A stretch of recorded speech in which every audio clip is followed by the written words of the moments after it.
Welcome to the class 3 of GST. In this video, we are going to see the legal background behind the GST law. Okay, so let me share my screen.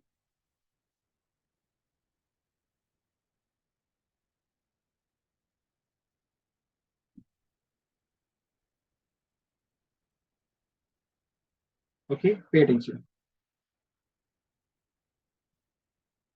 GST law legal background, इसको दो part में हम लोग समझने वाले हैं.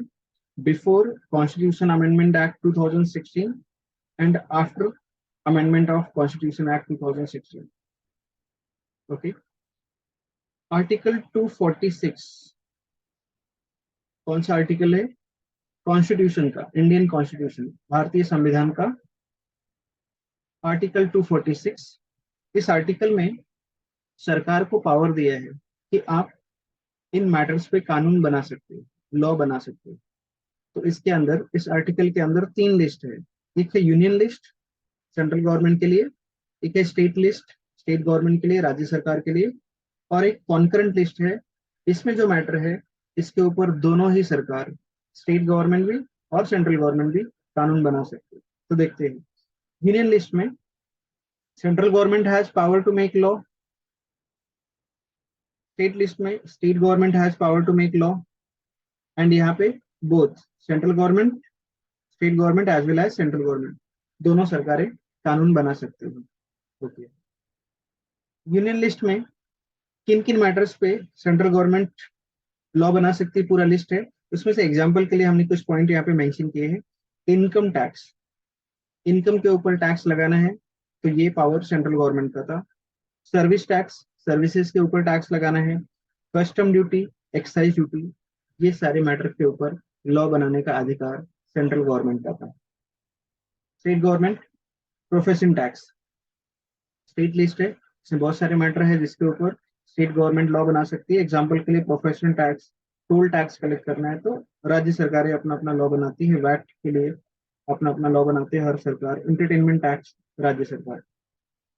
Okay, and concurrent list में transfer of property, registration of deeds, documents etcetera, इससे रिलेटेड लॉ बनाना है तो दोनों सरकारें लॉ बना सकती है. ये था amendment act, constitution amendment act 2016 से पहले का सिचुएशन. फिर क्या हुआ? सरकार को जीएसटी लाना था. 2017 में जीएसटी लाया. जीएसटी लाने से पहले कुछ तैयारी करनी पड़ी सरकार को. क्या तैयारी करनी पड़ी? जैसे भी हाल फिलहाल में रिसेंटली ने फॉर्मर लॉ बना था, फॉर्मर्स, है ना, किसान बिल, जिसके लिए रोड पे आके बहुत सारे लोगों ने धरना प्रदर्शन किया और फिर सरकार को वो कानून वापस लेना पड़ा. ठीक है, अगर जीएसटी के टाइम पे भी सरकार सीधे सीधे लोगों से बोलती जीएसटी पे करो, तो फिर कुछ लोग आके सड़क पे छाती पीटते हैं, ये देखो सरकार जबरदस्ती कर रही है, मनमानी कर रही है, कुछ भी टैक्स ले रही है ना. जीएसटी के बारे में भी बोला गया था, गब्बर सिंह टैक्स, जबरदस्ती, हिटलर है सरकार, ऐसा है वैसा. तो सरकार को पता है कि कुछ लोग आके सड़क पे हंगामा करेंगे. क्या बोलेंगे? ये सरकार मनमानी कर रही है. फिर कोर्ट में चले जाएंगे, सुप्रीम कोर्ट में चले जाएंगे, पीआईएल डाल देंगे. ठीक है, तो सरकार को ये सब चीजें पहले से पता थी, इसलिए इन्होंने, देखो, टैक्स लेने है, ये पावर सरकार को कौन दे रहा है? कॉन्स्टिट्यूशन. बट कॉन्स्टिट्यूशन में कहीं पे भी गुड्स और सर्विस पे टैक्स लगाने का बात नहीं था. गुड्स एंड सर्विस का टैक्स का जिक्र नहीं था. देख लो यहाँ पे यूनियन लिस्ट में इनकम टैक्स था, service tax, custom, excise duty, but इसमें जीएसटी नहीं था. तो अगर सरकार जीएसटी लगा देती तो फिर हंगामा शुरू हो जाता डायरेक्टली. तो इन्होंने 2017 में जीएसटी लाने से पहले 2016 में कॉन्स्टिट्यूशन को ही अमेंड कर डाला. ना रहेगा बांस ना बजेगी बांसुरी, पहले चेंज करो कॉन्स्टिट्यूशन. तो किया. तो चेंज होने के बाद क्या हुआ? ये देखो, चेंज होने के बाद इन्होंने एक नया आर्टिकल इंसर्ट कर दिया, आर्टिकल 246. अच्छा, ये गलती से 264 टाइप हो गया है, टाइपिंग एरर हो गया. ये 246A है, 246A. Okay, supply of goods and services. इसमें एक नया आर्टिकल इंसर्ट किया और बोला गुड्स और सर्विस की सप्लाई पे हम जीएसटी लगाएंगे. जीएसटी एक नया टैक्स है जो गुड्स और सर्विस की सप्लाई पे लगता है. ठीक है, तो इसमें दो चीजें होती है, एक इंट्रा स्टेट ट्रांजेक्शन होगा और एक इंटर स्टेट ट्रांजेक्शन होगा. तो इंट्रा स्टेट ट्रांजेक्शन होगा उसमें जो जीएसटी लगेगा उस पे जीएसटी पे 50% शेयर सेंट्रल गवर्नमेंट का होगा, 50% शेयर स्टेट गवर्नमेंट का होगा। मतलब पहले कैसा होता है, टैक्स अलग अलग कलेक्ट करती थी, सेंट्रल गवर्नमेंट अपना टैक्स अलग करती थी, स्टेट गवर्नमेंट अपना टैक्स अलग कलेक्ट करती थी वैट के नाम पे, सेंट्रल गवर्नमेंट अपना एक्साइज ड्यूटी और सर्विस टैक्स के नाम पे कलेक्ट करती थी। तो लोगों को अलग अलग लॉ में टैक्स पे करना होता था, रिकॉर्ड्स मेंटेन करना होता था, बहुत कॉम्प्लिकेटेड प्रोसीजर था। ये सबको सिंप्लीफाई करने के लिए सारे टैक्स हटा के जीएसटी लाना था। तो जीएसटी में सो दैट बिजनेसमैन का काम आसान हो जाए, लेकिन दोनों सरकारों को टैक्स मिलते रहे, केंद्र सरकार को भी मिले, राज्य सरकार को भी मिले। तो इन्होंने बोला सारे टैक्स हटा के जीएसटी लगाओ, इसमें से आधा आधा टैक्स का अमाउंट दोनों सरकारें ले लेंगे अपना। सो इंट्रा स्टेट ट्रांजेक्शन के ऊपर सीजीएसटी और एसजीएसटी लगाना है, ठीक है। तो वैसे CGST payable to central government है, मतलब ये टैक्स हम सेंट्रल गवर्नमेंट को पे करते हैं और ये सेंट्रल गवर्नमेंट रख लेती है क्योंकि ये हिस्सा सेंट्रल गवर्नमेंट का है। फिर जो एसजीएसटी लगता है वो पेबल होता है सेंट्रल गवर्नमेंट स्टेट गवर्नमेंट को, और वो हिस्सा स्टेट गवर्नमेंट रखती है अपने पास। ओके। बट यहाँ पे यूटीजीएसटी है। यूटीजीएसटी पता है आपको, भारत में 28 स्टेट्स है, ठीक है। मेरा ज्योग्राफी वीक है, जीके वीक है, तो देखना चेंजेस होता है।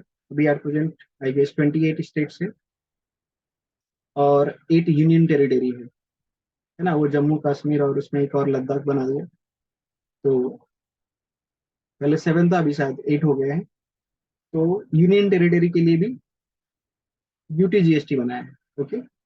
एसजीएसटी स्टेट के लिए है और यूटीजीएसटी यूनियन टेरिटरी के लिए है। ओके। तो यूनियन टेरिटरी में जो ट्रांजेक्शन हो रहे हैं उसका अमाउंट टैक्स जो पे होता है वो सेंट्रल गवर्नमेंट को, और वो सेंट्रल गवर्नमेंट रिटेन करती है क्योंकि यूनियन टेरिटरी का एडमिनिस्ट्रेशन सेंट्रल गवर्नमेंट करती है।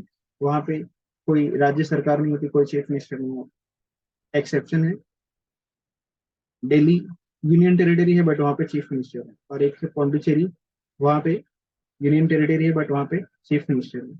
बाकी यूनियन टेरिटरी को सेंट्रल गवर्नमेंट एडमिनिस्ट्रेट करती है। ओके। तो यहाँ पे टैक्सेस कलेक्ट करने के लिए सरकार ने एक्ट बनाया, सीजीएसटी कलेक्ट करने के लिए सीजीएसटी एक्ट 2017। इसमें टोटल 174 सेक्शन है, सेक्शन 1 से लेके सेक्शन 174 तक। ठीक। बीच में फिर कुछ अमेंडमेंट्स होते हैं, चेंजेस होते हैं, कुछ सेक्शंस डिलीट हो जाते हैं, कुछ नए सेक्शन इंसर्ट हो जाते हैं, वो एडिशन है। But original series 1 to 174। वैसे सीजीएसटी एक्ट है, सीजीएसटी एक्ट, इसमें भी टोटल 1 to 174 सेक्शन है। सर एक बात बताओ, आप बोलते हो कि पुराने टैक्सेस हटा के गवर्नमेंट ने नया टैक्स लगाया जीएसटी, 17 टैक्सेस को हटा के GST, one nation one tax का नारा दिया इन लोगों ने, तो फिर ये अलग अलग क्यों है? देखो, सेंट्रल गवर्नमेंट अलग है, उसके अपने खर्चे अलग है, स्टेट गवर्नमेंट अलग है, उसके अपने खर्चे अलग है। तो दोनों सरकारों को इनकम तो चाहिए, रेवेन्यू तो चाहिए, टैक्स कलेक्ट चाहिए। तो दोनों सरकारों को टैक्स कलेक्ट करने का पावर चाहिए। तो बिना कानून के सरकार टैक्स कलेक्ट करेगी तो लोग सड़क पे आके हंगामा करेंगे, इसलिए ये कानून बनाना पड़ा। कानून बना के टैक्स लेंगे तो फिर सबको देना पड़ेगा, कानून का पालन करना पड़ेगा। ओके। तो सेंट्रल गवर्नमेंट ने अपने लिए सीजीएसटी बनाया, और स्टेट गवर्नमेंट ने, सिर्फ सारे स्टेट गवर्नमेंट ने बनाया, हाँ सारे स्टेट गवर्नमेंट ने एसजीएसटी बनाया, बट ये दोनों सेम ही है। ये इसका ऐसे कह सकते हो ना, इसका जेरोक्स कॉपी। यहाँ पे भी देखो, वन सेक्शन सेक्शन 1 to 174 है यहाँ पे भी। तो दोनों लॉ सेम है, सीजीएसटी और एसजीएसटी, बट हर एक स्टेट गवर्नमेंट को अपने अपने विधानसभा में ये कानून बनाना पड़ा। ठीक है। यूटीजीएसटी, इसमें सेक्शन 1 to 26 है, 26 सेक्शन है। अब बात करते हैं inter state transaction. Inter state transaction मतलब एक स्टेट से दूसरे स्टेट में अगर गुड्स जा रहा है या सर्विसेज दे रहे हैं हम लोग, तो फिर वहां पे आईजीएसटी लगता है, integrated goods service tax, IGST. IGST payable होता है सेंट्रल गवर्नमेंट को, बट इसमें से 50% टैक्स सेंट्रल गवर्नमेंट रिटर्न करती है अपने पास, और 50% टैक्स डेस्टिनेशन स्टेट को ट्रांसफर करती है। बिकॉज जीएसटी में जो टैक्स जाता है उसमें से 50% टैक्स सेंट्रल गवर्नमेंट का होता है, 50% स्टेट गवर्नमेंट। तो जब इंटर स्टेट ट्रांजेक्शन होता है तो वहां पे पेमेंट के टाइम पे ही दोनों का बाइफर्केशन होता है। लेकिन जब इंटर स्टेट ट्रांजेक्शन होता है तो गुड्स किस स्टेट में गया, फिर वहां से कहाँ जाएगा, ये पता नहीं होता है। तो जो सप्लायर होता है ना, वो आईजीएसटी के नाम पे टैक्स पे करता है कि मालिक सेंट्रल गवर्नमेंट हम आपको ये टैक्स दे रहे हैं, इसमें से आप अपना 50% रख लो, और 50% गुड्स जिस भी स्टेट में जा रहा है, जो भी डेस्टिनेशन स्टेट है, उस स्टेट को 50% टैक्स ट्रांसफर कर दो। तो ये कंबाइंड टैक्स आता है, इसको इंटीग्रेटेड जीएसटी बोलते हैं।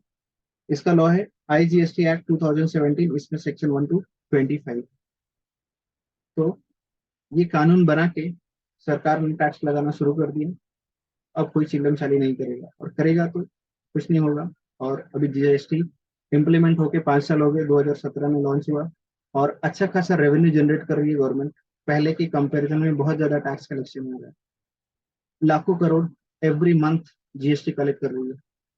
GST से पहले के टैक्सेस में क्या होता था, बहुत सारा लूपहोल्स था, बहुत सारा फ्रॉड था, बिजनेसमैन के लिए भी एक तरह से हेडेक था, और टैक्स में बहुत चोरी होता था, बहुत चोरी होता था। बिकॉज सारे सिस्टम ऑनलाइन नहीं थे ना। GST में सब कुछ ऑनलाइन कर दिया, रजिस्ट्रेशन से लेकर return filing, tax payment, everything online. तो यहाँ पे करप्शन के चांसेस बहुत कम हो गए, मिनिमाइज हो गए। ठीक है, थोड़े बहुत फ्रॉड अभी भी होते हैं, गवर्नमेंट उसको भी रोकने का प्रयास कर रही है, बट पहले के कंपैरिजन में टैक्स सिस्टम में काफी कुछ इम्प्रूवमेंट होगा। ठीक है, बोलो, बात समझ में आई? यस सर, बात समझ में आ गई। तो लाओ मेरी फीस को। क्या है मेरी फीस?